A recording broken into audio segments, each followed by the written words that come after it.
बायपासचा जो ब्रिज आहे त्यांचं काम किती झालंय? इंदापूर बायपासचे जे काम कसं चालू आहे? आणि सगळ्यात मोठा प्रश्न म्हणजे इंदापूर बायपास कधीपर्यंत पूर्ण होईल?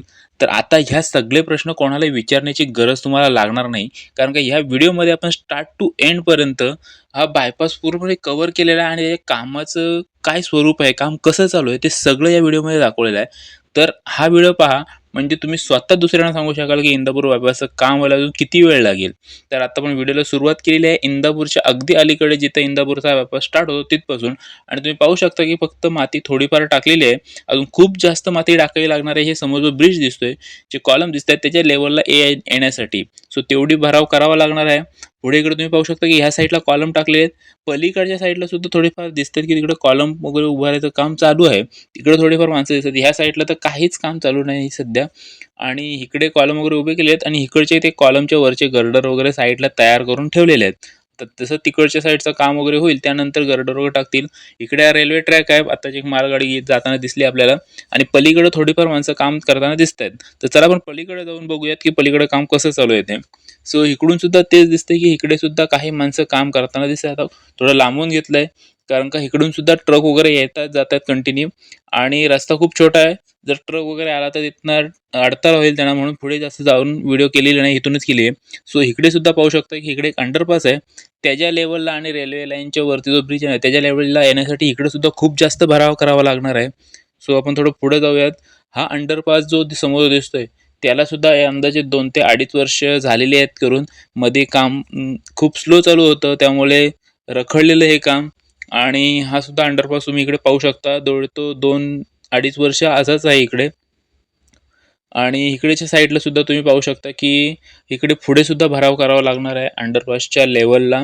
आणि मग त्याच्यावरती रस्ता वगैरे येणार. सो इकडे सुद्धा खूप वेळ लागणार आहे रस्ता करायला. आणि इकडे सुद्धा तुम्ही पाहू शकता की इकडे थोडंफार 1-2 मशीन वगैरे, थोडीफार माणसं वगैरे काम करताना मध्ये मध्ये दिसतात. सो अशा प्रकारे इकडं काम चालू आहे. आणि भराव वगैरे टाकण्यासाठी इकडे साईडच्या वॉलचं वगैरे काम चालू आहे. तर मुख्य म्हणजे सगळ्यांना वाटतं की जो रेल्वे ब्रिज आहे सुरुवातीचा, तो झाला म्हणजे इंदापूरचा बायपास पूर्ण होईल लवकर. पण तसं नाही, शेवटला एक महत्त्वाचा टप्पा आहे. तो काय तुम्ही ह्या व्हिडिओमध्ये नीट दाखवलेला आहे, ग्राफिक्सच्या माध्यमातून पण दाखवला आहे आणि रिअल पण दाखवलेला आहे, की तो खूप विचित्र प्रकारे केलेला आहे आणि त्यामुळे जास्त वेळ लागू शकतो. काय ते आपण पुढे व्हिडिओमध्ये पाहूच. सध्या इकडे पाहू शकता की वेगवेगळ्या गाड्या वगैरे लागल्या आहेत, जे काम करणारे लोक आहेत त्यांच्या वगैरे. सो रस्त्याचं काम चालू आहे सावकाश सावकाश. इकडे सुद्धा इंदापूर बायपासचं पण काम चालू आहे. वेगवेगळ्या प्रकारचे कामं चालूच आहेत, काही थांबलेलं नाही. इकडे पाहू शकता की इकडून दोन्ही साईडचे रस्त्याचे काम झाले, ते पुढेपर्यंत बरंचसं झालेलं आहे. पण अजून थोडा वेळ लागणार आहे, कारण का बऱ्याचशा गोष्टी दोन्हीकडे बाकी आहेत. इकडे सुद्धा मागच्या रेल्वे ब्रिजच्या अलीकडे सुद्धा बाकी आहेत.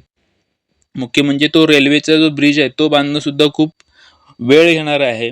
आणि इकडे थोडं पुढे पुढे आलो की इकडे सुद्धा आपण पाहू शकतो की रस्त्याचं काम बरंचसं बाकी आहे. जरी फायनल जी फिनिशिंग आलेली आहे सिमेंटची वगैरे, तरी पण साईडचं वगैरे बरंचसं काम अजून इकडे सुद्धा बाकी आहे. अशाच प्रकारचा एक व्हिडिओ आपण मानगाव बायपासवरती केला होता, तो सुद्धा खूप लोकांना आवडलेला आहे. त्याला चांगले व्ह्यूज आलेत, लोकांच्या खूप चांगल्या चांगल्या कमेंट आलेत की अशा प्रकारे कव्हर केलेला आहे. तर तुम्ही पाहिला नसेल तर तो व्हिडिओ पण पहा.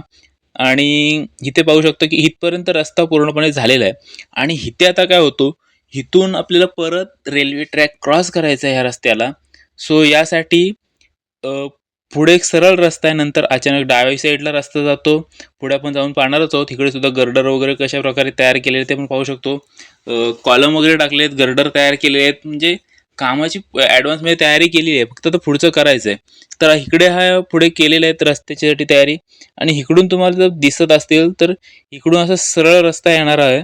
आणि ॲटलिस्ट 45 डिग्रीपर्यंत तरी त्याला टर्न घेऊन इकडून असं पुढे जावं लागणार. आणि हे कॉलम वगैरे रेल्वे ट्रॅकवरती वगैरे तुम्हाला समजत नसेल नक्की कसे कसे कुठे कुठे आहेत ते, मी थोडं पुढे गेल्यानंतर सांगतो कसं काय ते, ग्राफिक्सच्या माध्यमातून दाखवतो.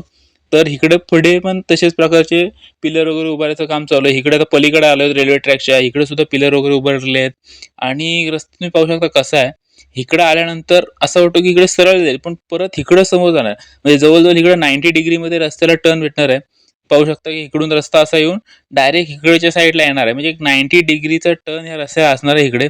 इकडे थोडं पुढे गेल्यानंतर वेगळा रस्ता चालू होतो. तर आपण थोडंसं आता ग्राफिक्समधून बघूयात की कशाप्रकारे हा टर्न असणार आहे. कारण का हाच एक मोठा ट्विस्ट असणार आहे या रस्त्याला, की जर बघायला गेलो तर टर्न कसा असायला पाहिजे, की हा सरळ रस्ता येतो आणि इकडून सरळ असा इकडे यायला पाहिजे.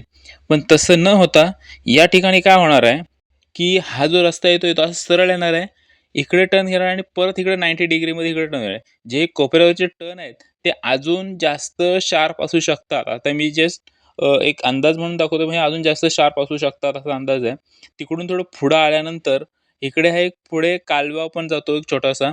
सो त्याच्यावरती ब्रिज टाकायचं काम चालू आहे. एक छोटंसं ब्रिज तिथे येणार आहे. त्याच्यानंतर पलीकडे हायवेला जाणार आहे. जो एंड पॉइंट आहे, जिथे CNG स्टेशन आहे इंदापूर जवळचं, तिथे हा रस्ता कनेक्ट होणार आहे. तो असणार आहे ह्या इंदापूर बायपासचा एंडिंग पॉइंट आणि जवळ-जवळ पॅरलल आहे रस्ता, त्यामुळे जास्त काय किलोमीटरमध्ये फरक पडणार नाही जुन्या रस्त्यामध्ये आणि नवीन रस्त्यामध्ये. दोन्ही जवळ-जवळ सेमच असतील.